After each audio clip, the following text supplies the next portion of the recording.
Biz hissiy munosabat to'g'risida intan ko'p so'zlab ketdik. Hissiy munosabatda biz diqqat qilishga tegishli ikki prinsip bor. Birinchi, odatdan tashqari hissiy munosabatni barpo qilish omil nima? Bu muhim omil bo'lsa, o'zingiz bilan qaltis bir hissiy munosabatni barpo qilishdir. Bu orqali siz boshqalar bilan bo'lgan hissiy munosabatni yuqori bosqichga elib bora olasiz. Shunlashqa, siz birinchi CD plastinkasidagi mashqlarni ishlang, o'zingizga vaqt ajrating. Qanday aldirash bo'lishingizdan qat'iy nazar o'zingizga cho'qim vaqt ajratishingiz kerak. Ikkinchi, amisa boshqalar bilan bo'lgan sifatli hissiy munosabatning muhim omili nima? Buning javobi bo'lsa tanlash. Tanlash? Bu nima degan gap? Men Allah bir hissiy munosabat ichida tursam, yana tanlamdim deyishingiz mumkin. Men demoqchi bo'lgan tanlash sizning hissiy munosabatdagi sifatli tanlashingizni ko'rsatadi. Agar siz hissiy munosabat ichida bo'lgan bo'lsangiz, siz uningga qaytadan bir qarab chiqishga boshlasangiz bo'ladi. Biroq, zodi nima hissiy munosabatni uzungacha davomlashtira oladi? U bo'lsa-mu, har ikkili tarafning o'xshash bo'lgan tabiati bo'lish yoki bir-birini to'liqlay oladigan bo'lish. Mening demoqchi bo'lganim, o'xshash bo'lgan qimmat qarashi hayot nishonini ko'rsatadi. Amisa bir misol elib baqayli. Agar siz xizmat ehtiyoji bilan odam yollaganda, albatta yaxshisini tanlaysiz. Shu sababdan tanlash intayin muhim. Undaqda siz xodim yollaganda 3 xil ishni o'ylashingiz kerak. Birinchi, ular bu xizmatni qila olamdi, uydidan chiqa olamdi yo'q. Albatta, siz 100 sirani imtihon orqali buni tanlab ola olasiz. Agar siz u mening xizmat ishim bo'lib qolarmi? Mushundaq tajribasi yo'q bir odam bilan birga ishlarmanmi? U meni keyincha besib tusharmi degandek ehtimollikni o'ylasangiz, siz albatta uni tanlamaysiz. Aksicha o'ylasangiz, u cho'qim bu xizmatning o'disidan chiqa oladi. Biroq, ikkinchi savol bo'lsa, intayin muhim. Ya'ni, ular bu xizmatni qilamdi. Men bugun demoqchi emas, atimi demoqchi emas, yoki kelarki hafta, kelarki oy, kelarki yilnimi demoqchi emasman. Mening demoqchi bo'lganim, u bu xizmatni uzun vaqt, ya'ni toki pensiyaga chiqishi qila olamdi yo'q. Amaliyotda ularning bu xizmatni qilish qilmasligi ikki ishga bog'liq. Birinchisi, bu xizmat ularning nishoniga mos kelamdi yo'q. Agar bir odam yiliga 100 ming yuan tepishni umid qilsa, biroq u qilayotgan xizmat uning talabini qondira olmasa, shunisi aniqki, u uzunga bormay bu xizmatni cho'qim almashtirdi. Chunki ularning nishoni endi boshqa ish qilish orqali nishonga yetishga yetaklaydi. Bu xuddi naqshchi bo'lishni umid qilgan odamning oshpaz bo'lishni xohlamagandek.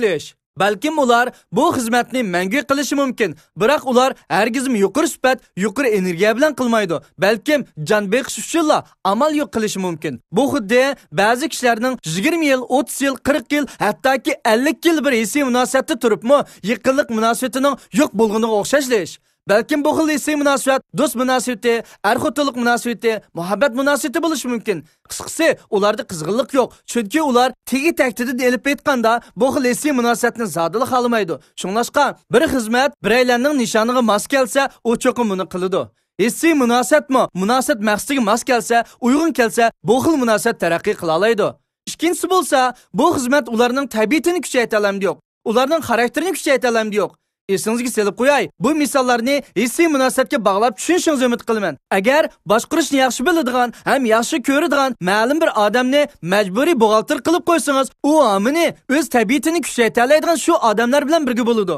U xizmatni qila olmadi emas, amaliyotda qiziqishi o'xshash odamni tanladi xolos, muhitni tanladi xolos. Shunlashqa, omini bir kun istifa berib ketadi. Hissiy munosabatmi shundoq. Agar siz biri bilan bir yotoqda tursangiz, u chaqchaqni yaxshi ko'rsa, sizga to'xtamay chaqchaq qilsa, siz bo'lsangiz jimjitlikni yaxshi ko'rsangiz, u vaqtda ishqinlarning orasida to'qinish yuz beradi. Bu vaqtda siz munosabatni tezdan bir taraf qilmasangiz, besim ichida turib qolasiz. Agar siz azaldan boshqalarni e'tirof qilmaydigan odam bo'lsangiz, men bilma, u hargizmi sizning asl xarakteringiz emas. Amaliyotda siz "Mang deyishingizning hojati yo'q, men bilaman" demoqchi xolos. Qisqasi, siz xushomadchilikni yoqtirmaydigan odam. Biroq esingizda ching tuting, hissiy munosabat ichidagi barliq ishlar e'tirof qilinishini xohlaydi. Bu hargizmi xushomat emas. Shunlashqa, siz o'zingizni majburlab, qarshi taraf bilan yaqinroq bo'lgan vaqtingizda uni e'tirof qilishga boshlaysiz. Bu vaqtda besimiz qilmaysiz. Asl xarakteringiz asl holatiga kelishga boshlaydi. Qisqasi, maqtashni yaxshi ko'rmaydigan odam dunyoda bo'lmasa kerak. Shu sababdan siz boshqalarni e'tirof qilishga boshqa vaqtingizda o'xshashla boshqalarimiz sizni e'tirof qilishga boshlaydi. Agar ikki kishining mijoz xarakteri osmon zamin farq qilsa, bu xil hissiy munosabatda nima ishlar yuz berib ketar? Bu xil holatda agar qarshi taraf bir-birini e'tirof qilsa, ular ajoyib qaltis munosabatni barpo qila oladi.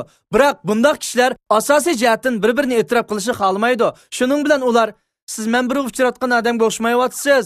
siz o'zingizga o'xshamayapsiz deydi. Bu vaqtda hamma o'zgaraydi, chunki ularning mijoz xarakterini o'xshamasligi e'tirof qilishni emas, balki qarshi turishni paydo qilib qo'ydi. Shu sababdan qaysi turdagi hisiy munosabat bo'lishidan qat'iy nazar ikki tarafning oz degandimi qimmat qarshi hayot nishon jihati oz to'l o'rtoqligi bo'lishi kerak. Uchinchisi bo'lsa, siz ma'lum bir odamni yalg'an vaqtingizda, men bundoq desam siz balkim, nima? Hisiy munosabat deb nima odam yallash to'g'riliq gaplar bu deyishingiz mumkin. Amaliyotda mening demoqchi bo'lganim to'g'ri tanlash. To'g'ri tanlash mayli xizmat, mayli hisiy munosabat ish qilib, nimani bo'lishidan qat'iy nazar nishonni amalga oshira oladi. Endi uchinchi savol bo'lsa, bu kishi bu xizmatga nisbatan to'g'ri kishimi? Men demoqchi, uning qimmat qarashi to'g'rimi? Esingizda ching tuting, hech qanday narsa butunlay o'xshash emas. Agar o'xshab qolsa, siz zerikib qolasiz. Shunlashqa ular bir-birini to'liqlay oladi. O'xshamaganligi uchun hayot rangarang. Rangaranglikni kim sevmaydi deysiz? Agar bir hisiy munosabatda siz qadrlagan u qadrlamasa, u qadrlaganni siz qadrlamasangiz, sizlarda ziddiyat paydo bo'ladi. Shunlashqa qimmat qarashi intayin muhim. Ma'lum kishilarning shaylarga bo'lgan qimmat qarashi intayin farqli bo'lg'achqa, ular hisiy munosabatda azobli his qiladi, besim his qiladi. Bu vaqtda hech qaysi taraf hisiy munosabatni sog'lom, yaxshi tarafga boshlab olmaydi. Agar siz qarshi tarafning qimmat qarashini o'ngshayman desangiz, xatolashgan bo'lasiz. Chunki bu degan ularning tabiati. Shunlashqa amal bo'lsa, o'zingiz bilan qimmat qarashi o'xshash bo'lgan kishi bilan hisiy munosabat o'rnating. Bu xuddi bir o'sin go'zallashtirgichi bilan mo'zdozni yaxshi bo'lgan bir ijtimoiy aloqa shakllantir deb majburlaganga o'xshash xolos.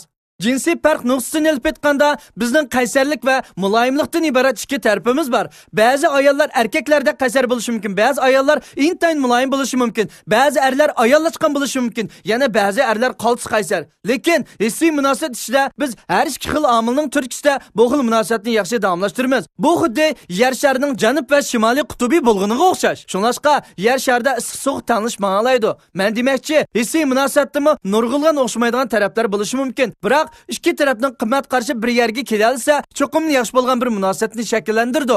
Hisiy munosabat yaxshi taraqqiy qilib mansa, bu xil hisiy munosabat ichidagi er-xotinlik, qiz-yigit muhabbati, ishchi xizmatchilar munosabati, ijtimoiy munosabat, oila munosabati, do'stlik munosabati, qarindoshlik munosabati ish qilib, hammasi yaxshi holatda kuchayib mangdi. Amisa biz keyingi CD plastinkasida hisiy munosabat ichidagi jo'ri munosabatini anglab o'taylik. Esingizda ching tuting, har vaqt qaynoq hissiyat bilan yashang.